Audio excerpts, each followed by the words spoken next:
Alright, listen up, because I'm only gonna tell this story once. It's a tale of betrayal, of ridicule, and of a journey that'll make your hearts pound and your eyes well up. It's about the day I stood before the world, dismissed and discredited, and the day I returned triumphant and vindicated. It's about the power of nature, the strength of conviction, and the sweet, sweet taste of poetic justice. I was always the black sheep of the family. While my siblings chased after careers in law, medicine, and finance, I was out in the dirt, playing with worms and talking to plants. I was a climatologist, but I had a dream to restore the earth, to bring life back to barren lands. I called it regenerative agriculture, but to my family, it was just a ridiculous pipe dream. The day of the conference was the day everything changed. I stood on that stage presenting my unconventional method of soil restoration. I talked about the power of nature, about how we could heal the earth by working with it, not against it. But my peers, my family, they laughed. They called it archaic pseudoscience, a waste of time and resources. My own mother, sitting in the front row, shook her head in disgrace. My father, standing tall and proud, looked at me with a mix of pity and contempt. "You're an embarrassment to this family," he had said, his voice echoing in the silent room. That was the day I was dismissed, discredited, and humiliated. But I didn't let it break me. No. I let it fuel me. I let it burn in my heart, a fire that drove me to prove them wrong. I left the city, left the labs and the conferences, and I went back to my roots. I became a farmer, a dirt under my nails, calluses on my hands kind of farmer. I started small, just a few acres of barren land, but I worked it, I nurtured it, and I watched it come back to life. The first year was tough. The land was resistant, unyielding, but I was relentless.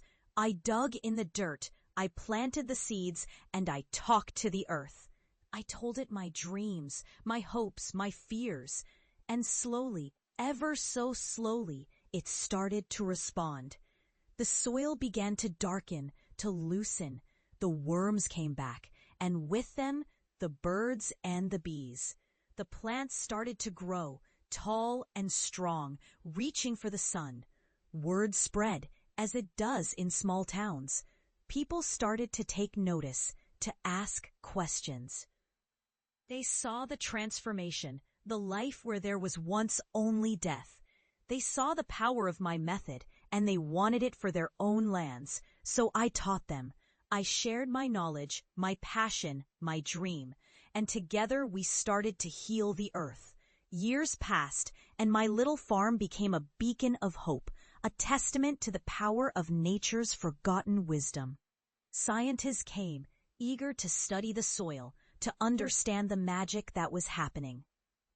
They took samples, they ran tests, and they were amazed. They saw the carbon sequestration, the water retention, the biodiversity. They saw the truth in my words, and they embraced it. And then, one day, I got an invitation. A conference, the same conference where I had been dismissed and discredited. They wanted me to speak, to share my story, my success.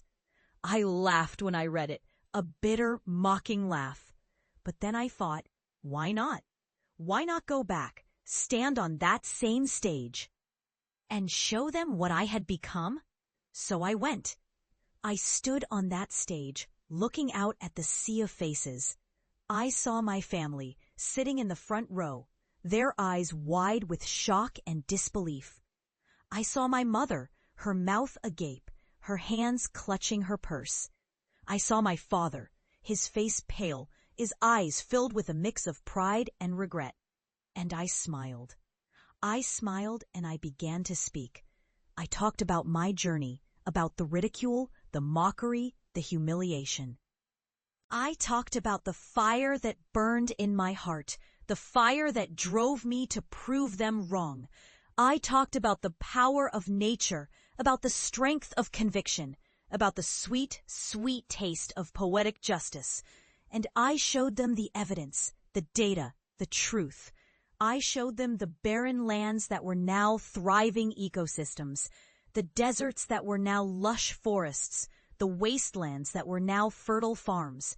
And as I spoke, I saw the transformation in their faces. I saw the shock turn to awe, the disbelief turn to acceptance, the ridicule turn to respect. And when I finished, when I stood there silent and proud, I saw the tears in their eyes, the apology in their hearts. But I didn't need their apology. No, I needed their acknowledgement. I needed them to see the truth, to understand the power of my dream, the power of my conviction. And they did. They saw it, they understood it, and they embraced it. As I walked off the stage, my family stood up, their faces a mix of emotions. My mother reached out, her hand trembling, her eyes filled with tears. "I'm sorry," she whispered, her voice choked with emotion. "I'm sorry for not believing in you, for not supporting you. I'm sorry for the pain I caused you." I looked at her tear-streaked face, at her trembling hand, and I forgave her.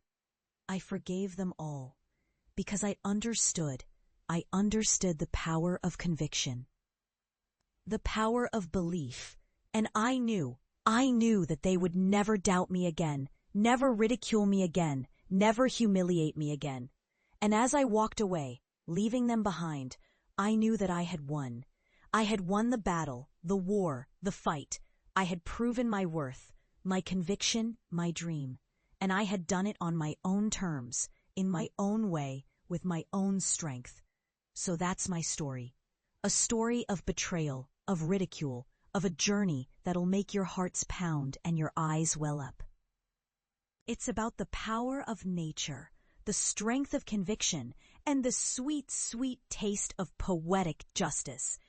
And it's about the day I stood before the world, dismissed and discredited, and the day I returned, triumphant and vindicated.